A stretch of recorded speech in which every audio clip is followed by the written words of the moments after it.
Hello everyone, I am Ankit and you're watching StudyIQ IAS English channel. Now our External Affairs Minister Dr. S. Jaishankar is on his official visit to China, where he has gone to attend the meeting of Shanghai Cooperation Organization, abbreviated as SCO. So in our today's discussion, we'll first understand what statements did our External Affairs Minister made in China, and in that light, we'll try to understand the structure functioning of the body that is SCO, right? Now, if you want to download the notes, these notes will be available on the Telegram channel known as ATS Live. So you can open the Telegram app in your mobile phones. On the top right hand corner, there's a search bar. Click on it and write ATS Live, you'll find the channel. If you still have problems in locating it, you can scan this QR code and you'll find the same. Subscribe to it if you still haven't and download the notes. So let us start our today's discussion by understanding the statement that was made by Dr. S. Jaishankar in China. Now, he is in China to attend the foreign ministers meeting of the body Shanghai Cooperation Organization. And here he has said that the SCO, it was founded to combat the three evils. These three evils being terrorism, separatism and extremism. Therefore, it is imperative of the Shanghai Cooperation Organization to take an uncompromising position on this challenge. Now, why do you think is SCO shying away from taking uncompromising position on such issues like terrorism and separatism? Because not just India and China are the members of SCO, but you will also understand our neighboring country Pakistan is also the member of SCO. So when Pakistan and China, they get together in an organization, they obviously wouldn't highlight the matters relating to terrorism, because terrorism is emanating into India from which country? From Pakistan, right? So this is the reason our statement given by our External Affairs Minister becomes very important to understand the functioning and structure of the organization SCO. So in that regard, let us start by understanding what SCO is. Now, SCO, Shanghai Cooperation Organization, for some reason, it is not headquartered in Shanghai. It is headquartered in the capital city of China, that is Beijing. So please remember that. At the outset, I've told you this. Now, it originated as a body called as Shanghai 5, which was established having membership of Kazakhstan, China, Kyrgyzstan, Russia and Tajikistan. Few years afterwards, that is in 2001, Uzbekistan became the member and this body was renamed into Shanghai Cooperation Organization. Many years after that, in 2017, both India and Pakistan officially became the full members of SCO. So this is how this body has evolved. Primarily, it was established as a union of Russia, China, as well as few of the Central Asian republics and many other countries belonging to this very region of Eurasia and South Asia. They are now called as Shanghai Cooperation Organization. Now, this body, it functions based on the concept of Shanghai spirit. What is this Shanghai spirit? It says that the core value of Shanghai Cooperation Organization is to ensure mutual trust, ensure mutual benefit to the members, ensure equality, consultation, respect for cultural diversity, and pursuit of common development. Now, why is this body essential? You can see this is a union of countries who are not in line with Western philosophies. Now, many of the international organizations that is indirectly controlled by United States and Western allies, they are not based on a matters of equality, because there the more developed countries like US, European Union, sometimes even Japan, they have a higher voting share. So those body, they do not function on the principles of equality. Whereas these kind of alternatives to Western philosophy and Western institutions like Shanghai Cooperation Organization and even the BRICS, they highlight the value of mutual benefit, mutual equality, as well as cultural diversity, because the members of SCO, they belong to different cultures. China is a different culture, Russia is a different culture. The countries belonging to Central Asian republics have different culture, whereas countries belonging to South Asia, India and Pakistan, they have entirely different culture. So that is why this can be seen as an alternative to Western organizations. Now, the members of SCO currently, it includes China, Russia, Kazakhstan, Tajikistan, Uzbekistan, India, Pakistan, whereas the recent members have been Iran as well as Belarus. Now, there's a very simple abbreviation that you can remember. The members of this body can be identified as Pick Turk, right? And a Turkish citizen is been picked by IB being the most latest members of the SCO. So PIC Turk IB is the abbreviation that you can remember to remember the members of SCO. Now, the official working language of this body includes Russian as well as Mandarin Chinese, right? So it does not include English as its official working language, officially declaring that it stands in opposite or as an alternative to the Western civilization, right? So this was the core principle of Shanghai Cooperation Organization, that is Shanghai Spirit, as well as the recent additions to the membership, that is Iran and Belarus, and in togetherness there are 10 members right now. You can abbreviate them as PIC Turk IB, right?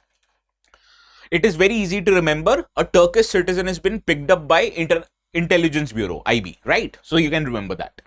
Now let us understand how this organization functions with the vis-a-vis of its structure, right? Now it is headed by Council of Head of State. So head of states of the member nations, they form an apex decision-making body, whereas its day-to-day functioning is overlooked by a Council of Heads of Government Authority. So this is where Prime Ministers of India, Pakistan and heads of government of different countries, they attend this summit, including Prime Minister Modi.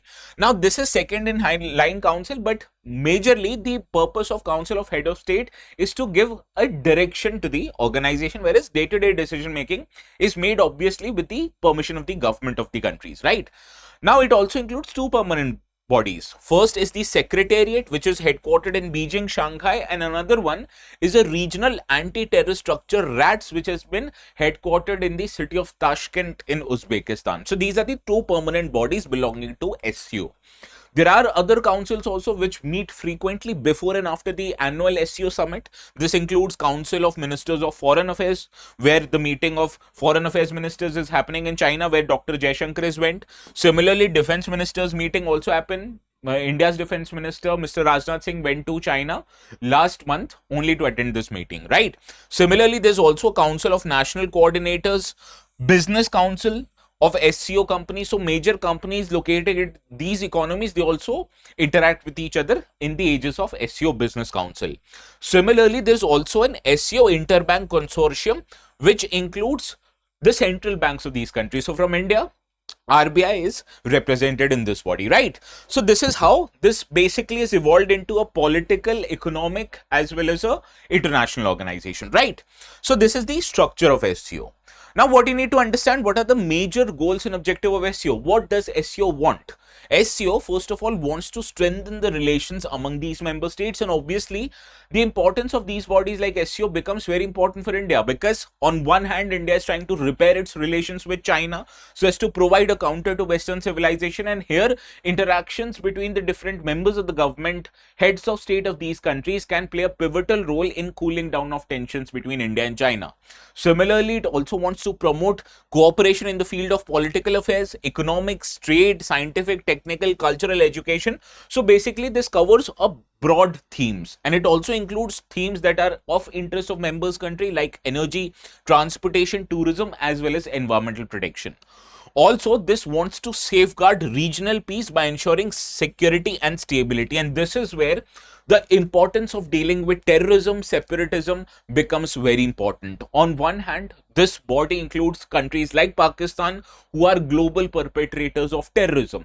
And on the other hand, this body also includes India, which has been one of the key victims of terrorism.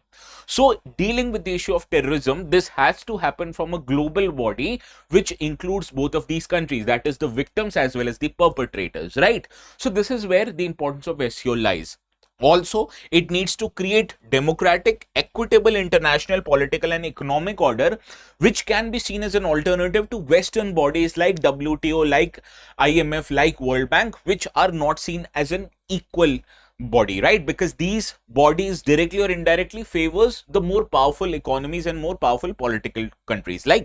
So these are the major goals and objectives that the Shanghai Cooperation Organization wants to achieve. Now, the significance of Shanghai Cooperation Organization, why India, or even for that matter China and Russia, pay so close attention to SCI.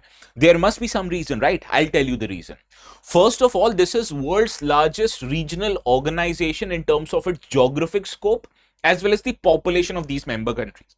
First of all, this countries covers approximately 24% of the global area, and these body, or the members of this body, they represent almost 42% of the global population. You need to understand world's two most populous countries, India and China, they are the members of SCO. So that is why this is the significance in terms of geographical expanse, in terms of population it is catering to.